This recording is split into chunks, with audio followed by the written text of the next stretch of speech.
In a labyrinth of Seoul's music industry, where dreams are stitched together with sweat and late nights, Jungkook, BTS's golden magne, stands out not just for his voice or stage presence, but for the quiet, almost invisible threads he weaves into the lives of those around him.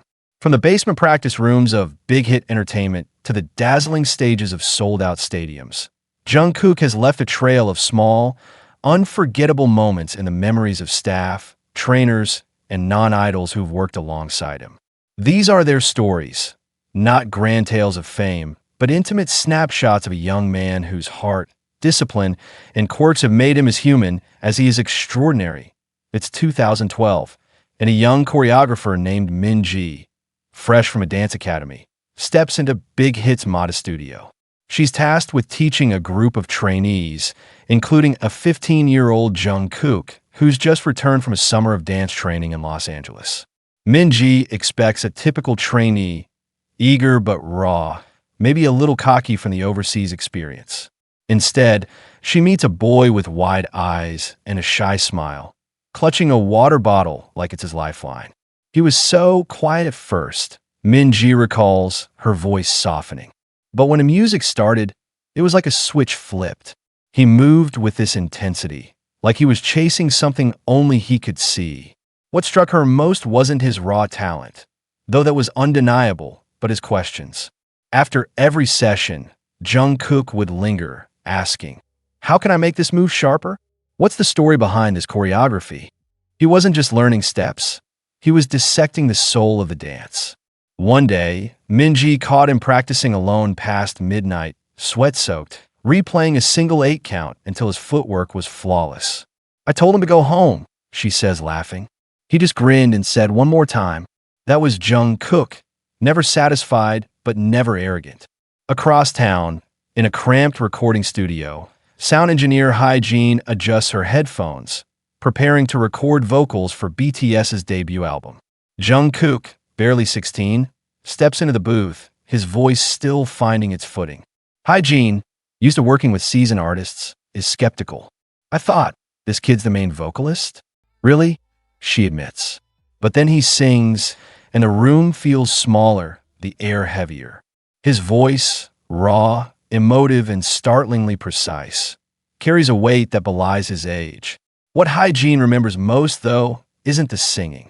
It's the moment between takes when Jungkook, noticing her tired expression, slips a bottle of iced coffee on her desk with a shy, "You looked like you needed this." She still keeps that empty bottle on her shelf, a memento of a boy who saw her when she felt invisible.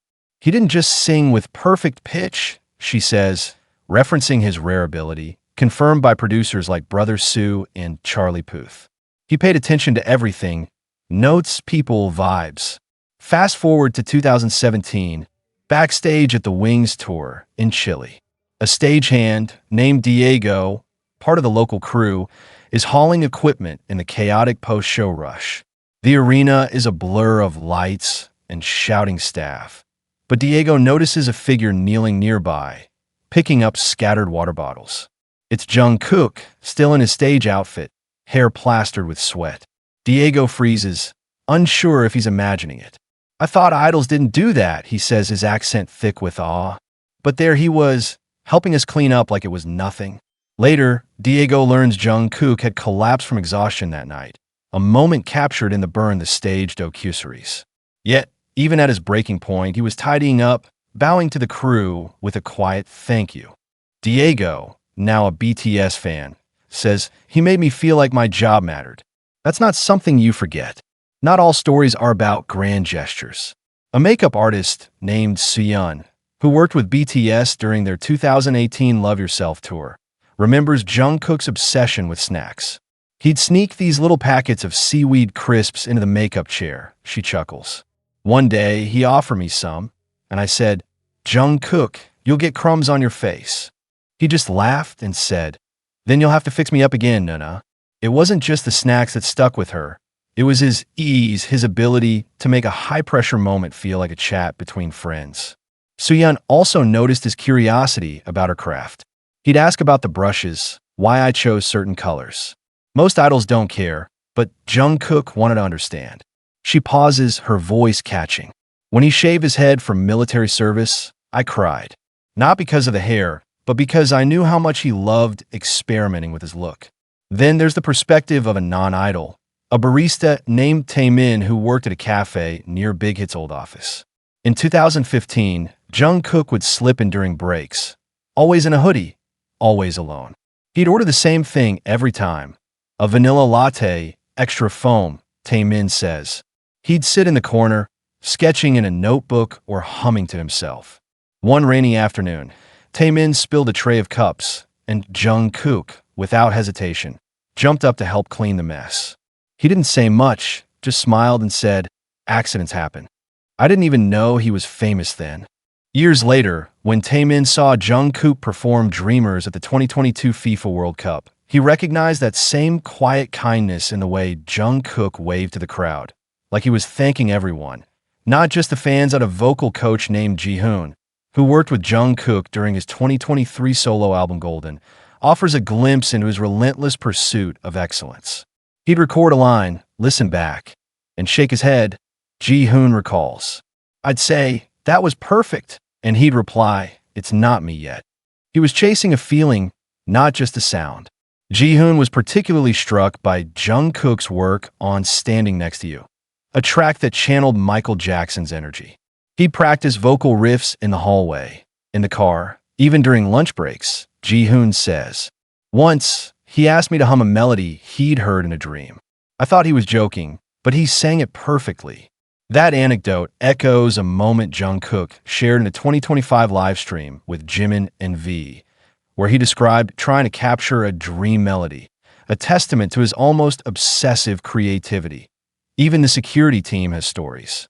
Min Soo, a bodyguard who worked with BTS during their 2019 US tour, remembers Jungkook's knack for defusing tension. The crowds were insane, Min Soo says. Fans pushing, screaming. I was stressed, but Jungkook would pat my shoulder and say, "Hyung, we're all safe, right?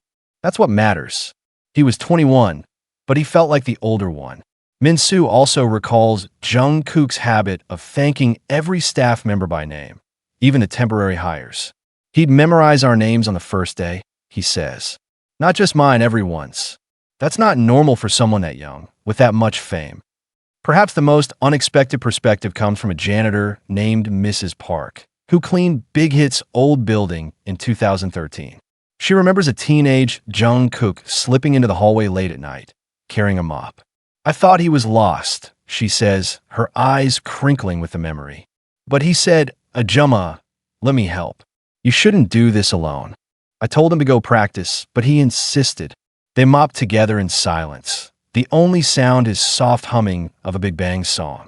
Years later, when Mrs. Park saw Jungkook's face on a billboard, she didn't recognize the global star, just the boy who'd helped her mop. He's still that boy to me, she says. Famous or not. These stories, stitched together, paint a portrait of Jungkook not as an untouchable idol, but as a young man who moves through the world with intention. Whether it's perfecting a dance move, sharing seaweed crisps, or mopping a hallway, he leaves an impression that lingers. A stylist who shaved his head for military service in 2023, fighting back tears, sums it up, he's not just talented, he's kind, and that's harder to find. As Jungkook prepares for BTS's 2026 comeback, these small stories remind us that behind the records and the spotlight, there's a person who sees the people around him, not as staff, trainers, or baristas, but as partners in a shared journey.